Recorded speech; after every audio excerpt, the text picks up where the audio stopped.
Significant systemic gaps were revealed or further exacerbated, shedding light on long-standing inequities and discrimination. Since 2015, our government has worked tirelessly to lay a strong foundation that ensures the inclusion of persons with disabilities. From signing on to the optional protocol of the United Nations Convention on the Rights of Persons with Disabilities and passing the historic Accessible Canada Act, to our disability equality statement and honoring the principle of nothing without us, we have remained committed to a disability inclusive and human rights approach in our decision-making. As we take stock of the repercussions of the COVID-19 pandemic on our country and enter our recovery phase, we are staying true to our long-standing commitment to build back better and leaving no one behind. There are 6 million Canadians living with a disability. In 2017, nearly 850,000 working-age Canadians with disabilities lived in poverty. This includes women, men, LGBTQ2, racialized Canadians, and Indigenous people, all with disabilities. And we know that the pandemic has made things worse and hit persons with disabilities much harder. I've no doubt that the number of Canadians with disabilities living in poverty has only increased during the past year. This is unacceptable. Au moment où notre économie commence à s'ouvrir et les restrictions de santé publique sont levées à travers le pays, nous avons l'occasion de renouveler notre engagement en faveur d'un Canada accessible et inclusif. Il nous incombe de veiller à ce que notre relance économique soit inclusive. C'est pourquoi nous franchissons aujourd'hui une étape historique en vue de donner un soutien financier durable à long terme aux personnes en situation de handicap. I'm very proud to say that earlier today I introduced legislation to create the Canada Disability Benefit. This first of its kind Canada Disability Benefit would be modeled after the Guaranteed Income Supplement for seniors, which means it's intended to complement other sources of income for persons with disabilities, such as the Canada Pension Plan or provincial and territorial social assistance.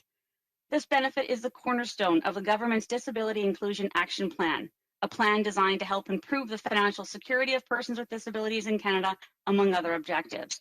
It will be ambitious, evolve over time, and will have a focus on action.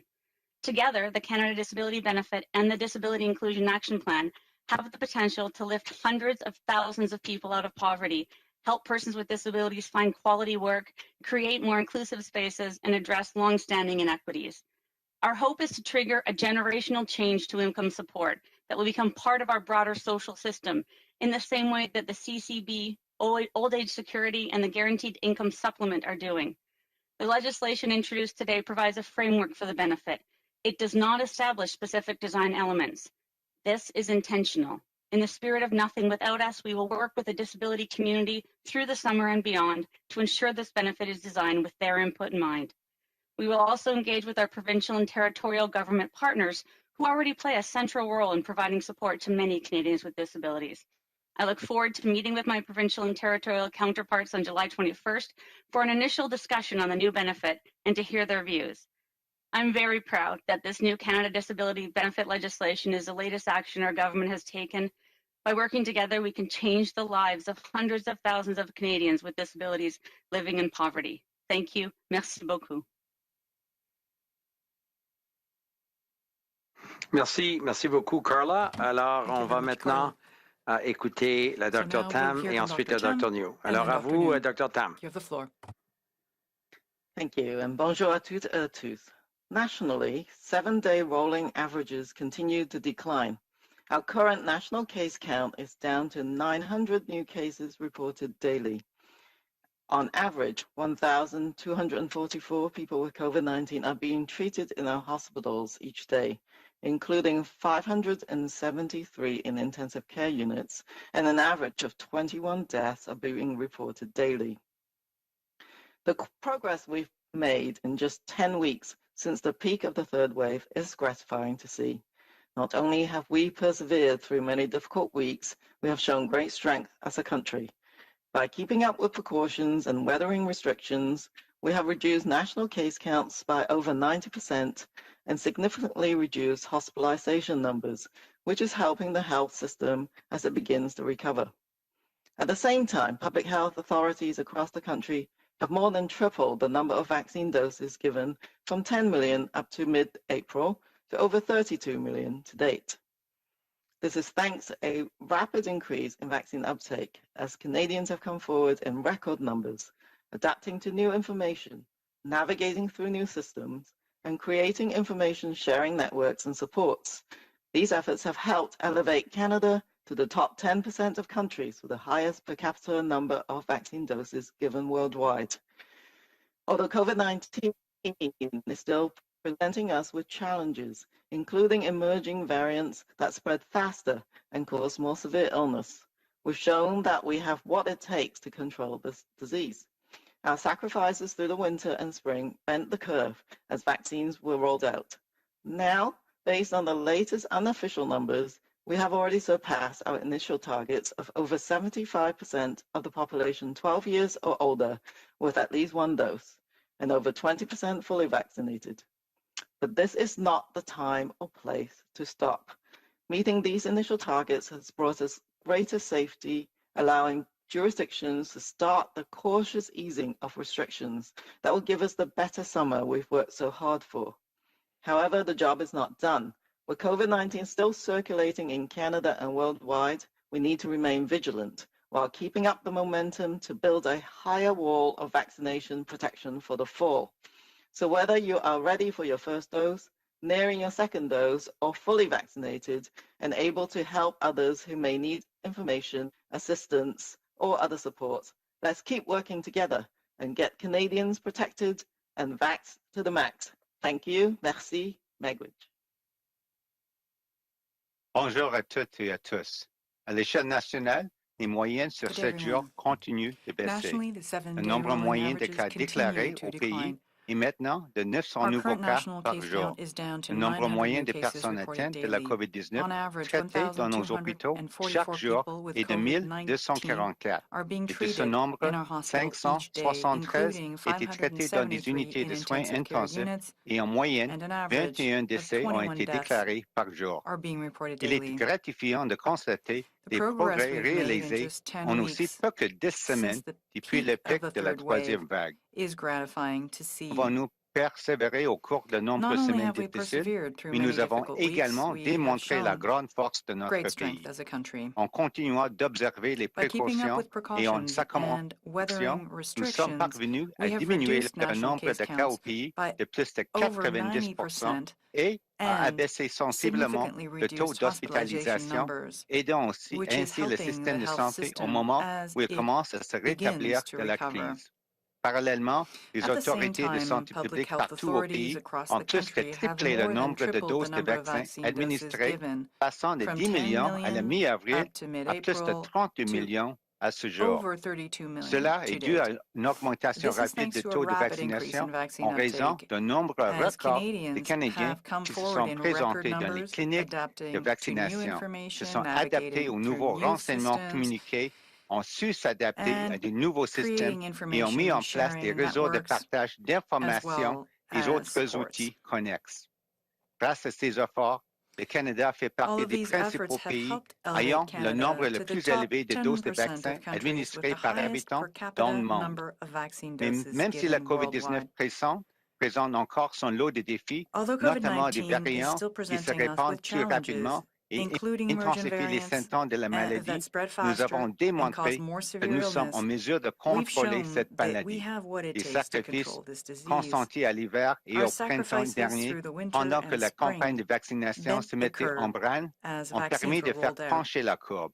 Aujourd'hui, selon les dernières statistiques non officielles, nous avons dépassé nos objectifs initiaux. Plus de 75% des Canadiens âgés de 12 ans et plus ont reçu une première dose du vaccin et 20% ont reçu les 2 doses. Mais il ne faut pas s'arrêter là. Atteindre ces objectifs initiaux a permis d'améliorer la sécurité de la population et les administrations peuvent maintenant commencer à alléger prudemment les restrictions et ainsi nous permettre de bénéficier d'une plus belle été pour laquelle nous avons travaillé si fort. Cependant, la lutte n'est pas terminée. La COVID-19 se propage toujours au pays et dans le monde entier. Nous devons demeurer vigilants et continuer de se faire vacciner afin de nous assurer une protection maximale en vue de cet automne.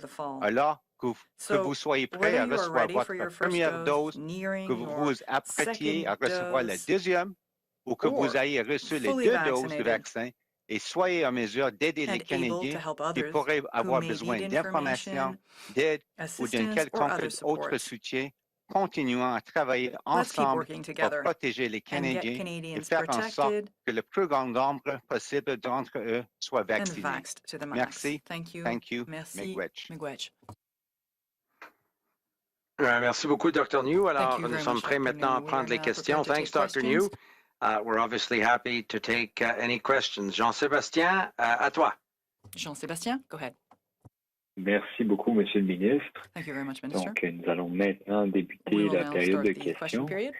Ministers and doctors will now be happy to take your questions. As usual, it will be one question and one follow-up per reporter. Comme d'habitude, ça va être une question et un suivi par journaliste. And I will now pass it over to the operator for the first question. Je vais maintenant passer la parole à l'opératrice pour la première question. Merci. Thank you. The first question is from Mia Robson from the Canadian Press. Please go ahead. Yeah, I think this question is probably for Dr. Tam.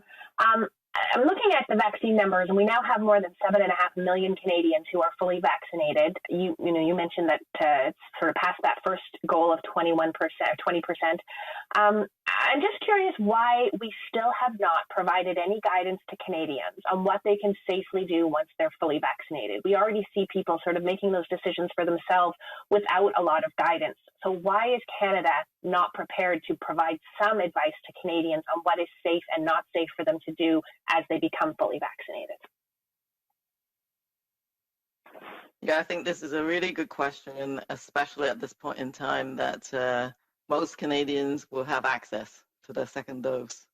And so we are, in fact, having these very discussions with our colleagues, the other chief medical officers, as we speak.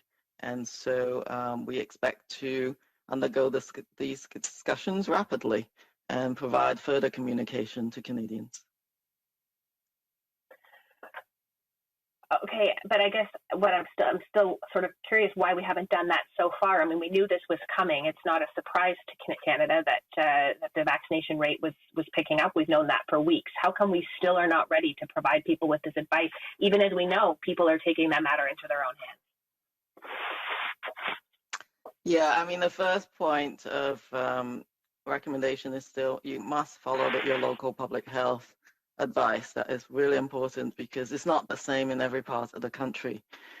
Individuals with underlying risk factors have a very different set of risk assessments as well. So it would depend. These risk assessments depend on your individual risk, who you're about to get into a contact with, as well as the epidemiology of your specific community.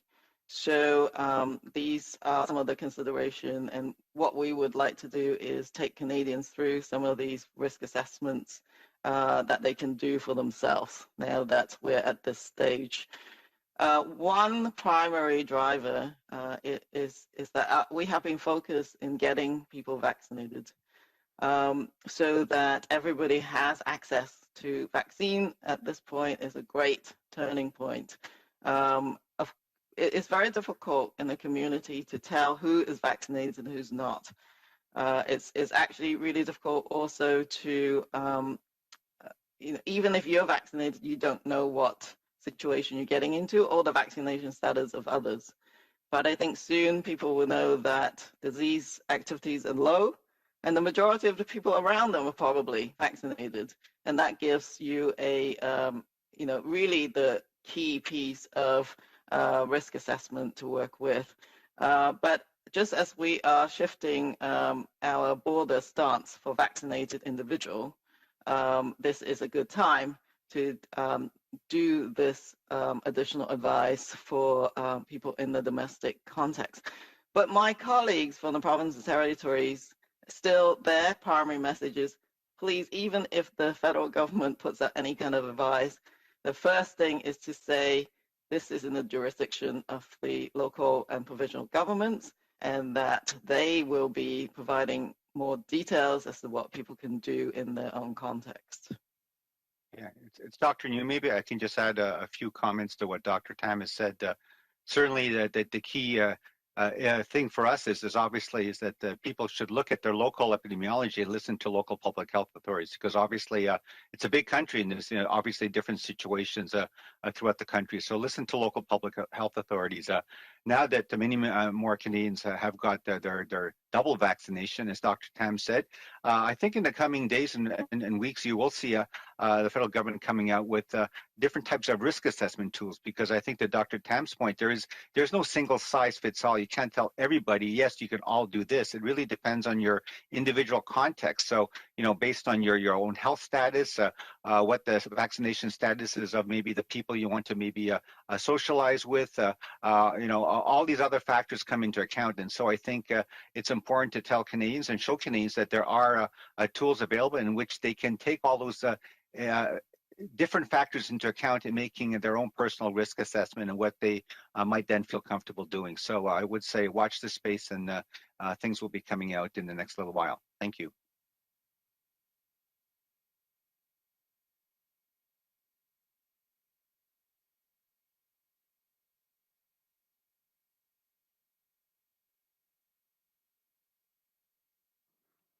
Jean-Sébastien, êtes-vous là?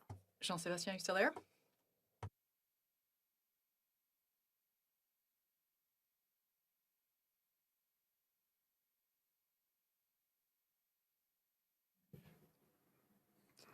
Operator, are you able to hear us? Roxane, à la téléconférence, est-ce que vous êtes toujours I can hear you. connecté? I thought I was the one frozen, maybe, or... We can hear everything going on with the ministers, but it seems they cannot hear us. Non, moi je peux vous entendre tout de suite. Okay, I can actually hear you. We'll take the next question. On va prendre la prochaine question, Roxane, s'il vous plaît. Parfait, merci. La prochaine question, Marie Vastel du Devoir. This is a question Oui, from Marie bonjour, je vais Vastel juste from vérifier parce qu'il semble y avoir des pépins. Que vous m'entendez bien? Oui, bonjour Marie, c'est Dominique, je vous entends bien. Hello, Marie, it's Dominique. I can hear you very well. Je pense que ma question est pour Dr. Tam. I think so. I'll ask it in English. I wanted to get back on what was announced yesterday for the border and Canadians coming back from abroad and quarantine exemptions. There seem to be different opinions on people who have gotten COVID-19 and whether they require 1 or 2 doses of a vaccine. And the government has been saying that their own scientific experts are looking into it. But I wonder, what have you been told so far by those scientific experts? Should we understand with the announcement yesterday that only people who have gotten 2 doses of the vaccines that are approved here, that only people fully vaccinated will be able to have this quarantine exemption when they return to Canada? Should we understand from that your own scientists are not convinced that 1 dose is enough for people who have had COVID? Thank you for that question. So you're correct that at this time, travelers must have received the full series of the combination of vaccines accepted by the government of Canada, and at least 4 days prior. So that is the policy at this time. The National Advisory Committee on Immunization, of course, reviews information on an ongoing basis.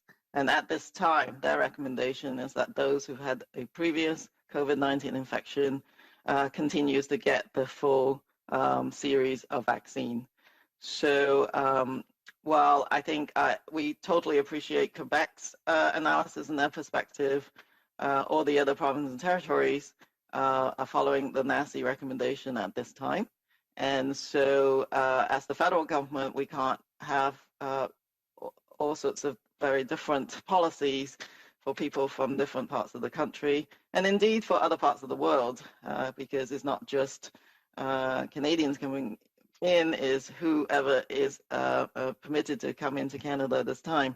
So we can't make all sorts of different policies. So, but we will absolutely continue to have further discussions with the province of Quebec, and also awaiting any further updates that the National Advisory Committee immunization will have. I know that they are reviewing information. There may not be a huge amount of data at this point on this question. Thanks. You say, though, that at this time the committee continues to recommend 2 doses. So what I'm trying to hear from you is what their evidence points to at this point. So I gather that their evidence points to 1 dose, not giving you sufficient immunization. Can you elaborate on that? And you say that your experts are still looking into the issue. When do you expect an update, I guess, on this question?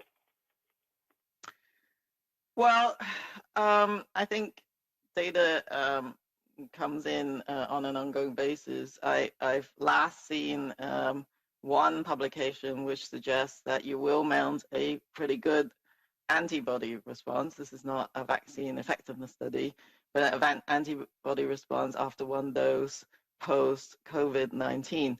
But that's like, one study that I've seen anyways.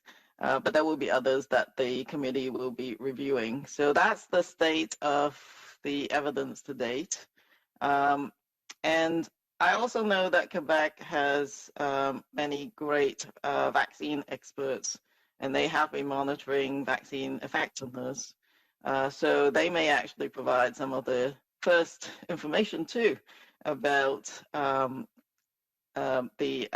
effectiveness of 1 dose after having had COVID-19. We just don't know enough, and probably not for each of the different vaccines either. But the National Advisory Committee have made recommendation based on the global review of evidence. So I expect that they will take that into account. But at this point in time, we don't have enough information to change that policy at the moment. So that's one aspect. The other aspect, of course, for anyone traveling to outward bound people to another country, please do check what the requirements are from other countries. I haven't seen that many. There are some that have accepted 1 dose post-COVID-19 infection, but that is a varied landscape. The other is that at this point in time, we are focusing, of course, on the proof of vaccination. And in the Quebec situation, we would also have to have a discussion on how do you prove that that person had COVID before. So it adds another layer of complication to how do we make this work. So it's not just the science, but also then if the science is indeed verified in that context, is how would we know someone's had previous COVID and therefore 1 dose is enough. So it's not as simple as maybe people kind of initially think. Yeah, it's Dr. New. Maybe I just had just 1 or 2 additional comments to what Dr. Tam has said. So yes, the first point, definitely, it's not only about Canadians and other travelers coming to Canada. We also need to look at, Quebecers need to look at what the requirements are for traveling outside of Canada, what would be accepted by other countries. But with respect to the scientific aspects of getting 1 dose after natural infection, I guess people know, and we've seen from the experience in other countries, that you can't get, quote, reinfected. So if someone's had a previous COVID-19 infection, maybe with the original wild strain, you'll have immunity for a certain period of time, but it's still not clear yet how long that immunity lasts. And certainly the fact that you are still susceptible to some of the newer variants that are obviously emerging, that's something that's important to consider. So at this point, based on what we've seen from the vaccine effectiveness studies, certainly 2 doses give you good protection, and certainly it seems to be long-lasting for both the original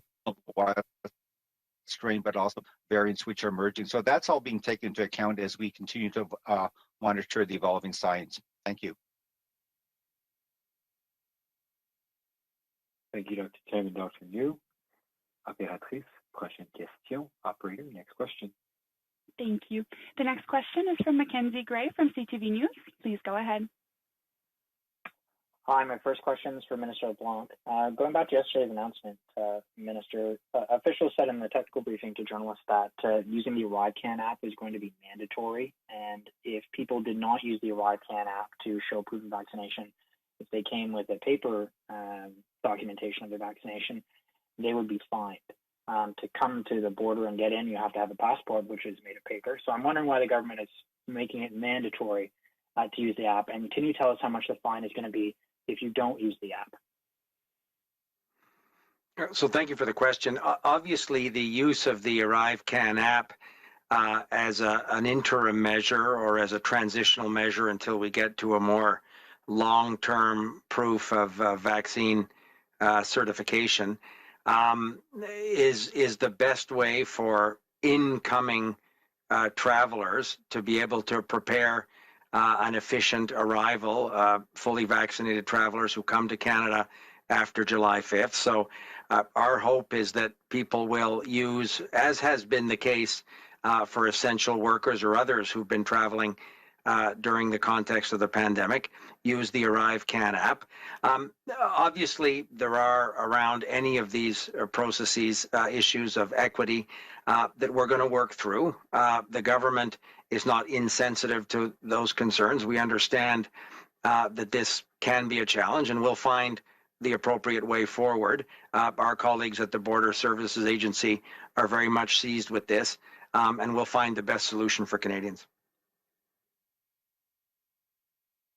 My second question is for Dr. Tam. Obviously, going again about the announcement yesterday, there's a lot of upset Americans who have been fully vaccinated for many more months than most Canadians have been. We're sitting in Detroit or in upstate New York, wanting to come to their cottages or come visit family members in Canada. What is the medical reason that a fully vaccinated American can not come into the country when a fully vaccinated Canadian can come into the country?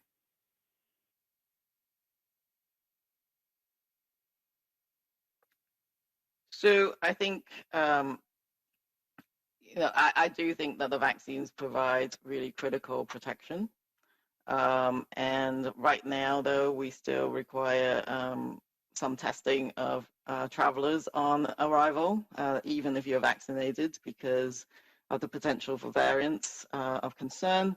And that, as we begin to roll out the program, it's really important for us to continue to do that surveillance.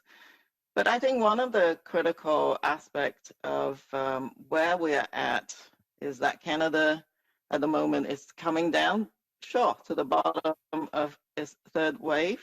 Some provinces are still, at getting there.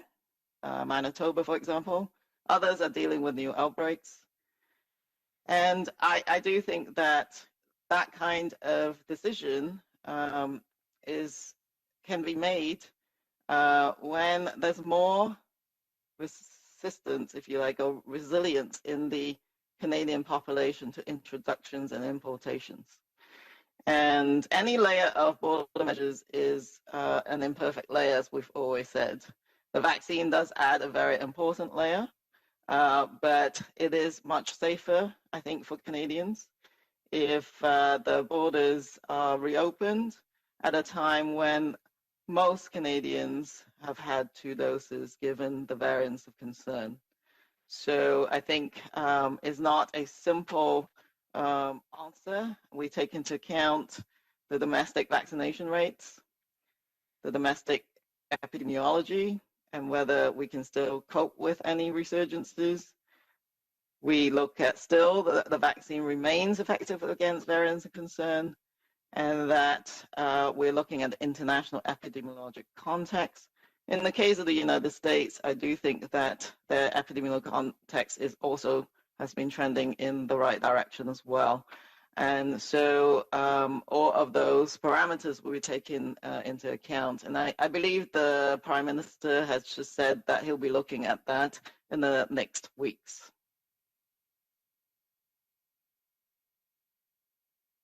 Thank you very much, Dr. Tam. Operator, next question. Beatrice, prochaine question. Thank you. The next question is from Mariko Walsh from the Golden Mail. Please go ahead. Good afternoon. Dr. Tam, I'm wondering, just to go back to Mia's questions, can you please be more clear on what guidelines Canadians should expect, and how do you explain or justify to them that this information is not yet available? So I'm sure you've heard that vaccinated people can get infected. So even the most effective vaccines are not absolutely perfect, and that it is really important for people to protect each other as well. Many people who have had full doses of vaccine, some of our most higher risk people are seniors and other high-risk populations that may be the ones who, even after vaccination, it would be important for them to also be protected by the protection that the community around them affords. And so that is really important. But here's the kind of information that I would expect we'll be providing is taking people through the individual risk assessment. So have I had 1 dose, 2 dose, or no dose? What is my underlying medical factors and risk conditions? Who is it that I'm about to encounter or meet? And are they do I know anything about them? Are they vaccinated? Am I in an outdoor or indoor setting? So I think that kind of a tool will enable each individual to assess that in their own individual context, and not the least of which, things like epidemiologic conditions in their communities. If there's a Delta variant, which is actually really active in your community, and there are a few communities in Canada right now, even if you are vaccinated, but you happen to have an underlying medical condition, you may make a slightly different choice than if you were in another setting. So because it's not a straight black and white sort of everybody take off their masks, everybody just do whatever you want, we would like to enable people to take themselves through that kind of risk assessment while respecting local public health requirements. Okay, thank you for that. My next question is for Minister LeBlanc. I think journalists have been trying to maybe tease out some threads on the government's next steps on the travel. We heard the Prime Minister say today that it will be weeks, not months. Does that mean more changes are coming in weeks, not months, or more information is coming in weeks, not months? And yesterday, Minister Blair told CBC that the next phase would be allowing in fully vaccinated foreign nationals, but only when Canadians are 75% fully vaccinated. Can you just please confirm if that's the case and shed some more light on the next step? Sure, I'll offer some comments, and Dr. Tam or Dr. New can probably also add some detail. I think it's correct to say, and Marika, it could be both. We could have in the next number of weeks both more information and more changes with respect to our posture at the border. We've said that the measures that we put in place have been very effective. They're amongst, as you've heard many times, amongst the most stringent in the world. But we also recognize that they're not to be permanent, and Canadians are understandably impatient to be able to return to more of a pre-pandemic context in terms of their travel plans, in terms of visiting family members or having friends or family members come to Canada. We understand and share that sort of anticipation for a moment when it's prudent and safe to do so. I think the Prime Minister outlined again today what we talked about on Monday is a series of phased approaches to diminishing or relaxing these measures, always guided obviously by the advice of public health experts, scientists, and doctors. I noticed even in the comments with respect to our announcement on Monday, there is, again, a difference of opinion amongst some scientific experts on the pace at which these changes should come into effect. So we're going to continue to work with scientists and Dr. Tam and her colleagues be informed obviously by their advice. We're talking on an ongoing basis to provincial and territorial governments, but we're also understanding the very real concerns of sectors of the economy, of business leaders, tourism, the travel sector. Obviously, they're anxious for the moment when it's safe to proceed to the next phase of those measures. On the 21st of each month, so July 21st, we would have to renew the orders in council, which are the legal documents that give effect to the measures at the border. So obviously, as we approach that date in 3 or 4 weeks, we'll be looking to see what is the prudent approach to have in place after that. So I think Canadians should know that, as has been the case from the beginning, the most important priority from the Government of Canada's perspective has been to protect the health and safety of Canadians, and that has to remain, in the context of COVID, our most important responsibility. But we're encouraged. We're encouraged by the trends in terms of vaccination, in terms of case counts, in terms of hospitalizations. So we look forward, as all Canadians do, to having more to say about that in the coming weeks. But Dr. Tam may want to add, with respect to your specific questions, some additional information. In fact, it may be the first time she's been able to discuss publicly since the announcement yesterday. So Dr. Tam, over to you. Yeah, thank you for allowing me the opportunity. I do think that the initial stage is quite precautionary, especially given the majority of Canadians have only had one dose. So as I've just said, knowing that the majority of Canadians have had 2 doses in the light of the spread of the Delta variant is a very important consideration. And so we are tracking that for sure. That is one of the key indicators. Secondly is, as I said, vaccines remain effective. Now that data, as you've seen, comes through to us in real time from other countries and domestically. When a variant appears, it takes a little bit of time to assess, well, here's a new variant, the Delta variant. We got confirmation from the United Kingdom that in fact the vaccines do work, but you need 2 doses. So that's another variable that we've been tracking, and we can, at this point in time, today, say that our vaccines do work against the variants that we have circulating in Canada. Do I know what might happen next week or the week after that? Not necessarily, but right now that's looking good too. The domestic disease activity remaining manageable. You probably can see what those indicators look like. The R value, that reproduction number, the hospitalizations rate and deaths, those are the lagging indicators.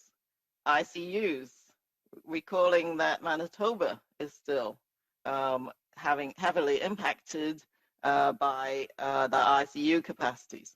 But even that, I believe, is being stabilized. So we will look, of course, some of the indications are done through our modeling studies.